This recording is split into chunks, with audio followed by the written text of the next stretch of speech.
There are few things in this world that the American public can say they all love collectively. Among this elite group are apple pie, bald eagles, French fries, and damn good late-night TV. So he started pointing out parts of the country without using his hands. It was just really nice and sunny in Boston right there. And then... Yes, that's right. Americans love their late-night talk shows. After slaving away at 9 to 5 and watching your local nightly news full of murders and thefts, it's long been an American tradition to sit back, relax, and forget all your troubles by laughing at some professional dope. But, much like everything else in this world, late-night TV hasn't always been what it's like today. And as technology shifts and changes, late-night TV will inevitably shift and change too. But where did we get this wacky idea for late-night talk shows? Let's start from the beginning. Radio. When radio became a source for mass media starting around the 1920s, it became a playground for inventive programming.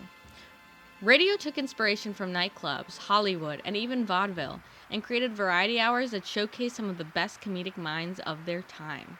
Jack Benny, Bob Hope, Groucho Marx, Abbott and Costello, and so many more laid the groundwork for late-night TV talk shows through variety radio programs. Oh, hello, Mary. Hello, Jack. Mary, this is Halloween. I thought you were going to dress up tonight. Where's your costume? I've got it on. I'm Pocahontas. Pocahontas? In a mink coat? John Smith was nice to me. This, of course, was all disrupted with one mighty invention, the television set. TV offered another layer to the comedic game that proved to be vital: visuals. Many of the variety shows that had existed formerly on radio were quickly replaced by their TV counterparts. Although there weren't enough TV sets in America to allow for late-night programming just yet, it was variety television shows like The Ed Sullivan Show and Texaco Star Theater that paved the way for true late-night TV. As more and more individuals bought TVs, late-night TV programming thrived. The first successful late-night show, Tonight starring Steve Allen, premiered in 1954. This show established many of the rules we see in late-night TV today: an opening monologue, celebrity interviews, comedy bits, and musical performances. Beautiful girl next door. When Johnny Carson took over The Tonight Show in 1962, The Tonight Show was established as the late-night talk show the American people watched. Carson was, and still is, regarded the king of late night. Our love is here to stay. Throughout Carson's tenure as a host of The Tonight Show, many tried and failed to dethrone him. He simply couldn't be beat. In fact, one of Carson's Tonight Show episodes, in which a comedian, Tiny Tim, married Miss Vicky, remains the highest rated program in all of TV history.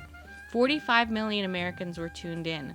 That means that about 85% of all television viewers were tuned in to see his show that night. Any better toast than a very simple one to wish you both health and great happiness in your marriage. Once Carson retired and the throne was empty, everyone tried to take his crown. Jay Leno took over Carson's spot on The Tonight Show, but faced competition from another top comedian, David Letterman. As TV grew, even more comedians saturated the late-night TV show genre. Jon Stewart, Conan O'Brien, Chevy Chase, Craig Kilborn, and even Magic Johnson all tried to take over the genre like Johnny Carson once did. Decades passed.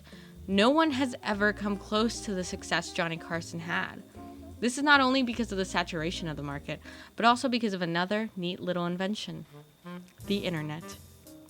The digital realm has drastically changed how we consume media. The average American is spending 11 plus hours a day on electronic devices. So, as more of us migrate to watching more content online, late-night TV has no other option but to shift their content online as well. This has led to an interesting phenomenon, something I like to call viral late-night bits. Pummeling petty powder puffs in my prime. Quite quotes, keep quiet, it's quantum. Quarrels and gaudy quarter water. When Johnny Carson existed, everyone would tune in to watch so they'd have something to talk about the next day. Today, nobody really tunes in quite as much anymore. Instead, we wait to hear what was good. And inevitably, that bit that was good will be neatly packaged and delivered to us via a nice and short video on YouTube.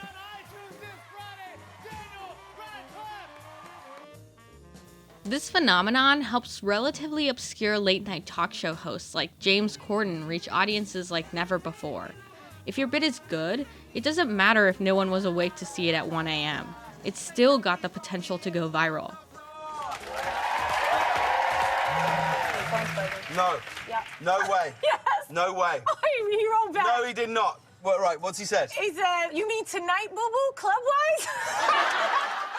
Today, hosts like James Corden, Jimmy Kimmel, and Conan O'Brien are popular and beloved, not because they're necessarily the funniest in the bunch, but because of their ability to transgress beyond the screen into our laptops and phones. So, what does all of this mean for the future of late night? Will late night stay the way it is forever? Will it stay on our TVs, or will it move to a new home on the internet? I'm not sure. Only time will tell. But what's certain is that, no matter what, the American people will always crave a good, hearty laugh at the end of a long day. And bright. Guys, pick a key. And may all your Christmases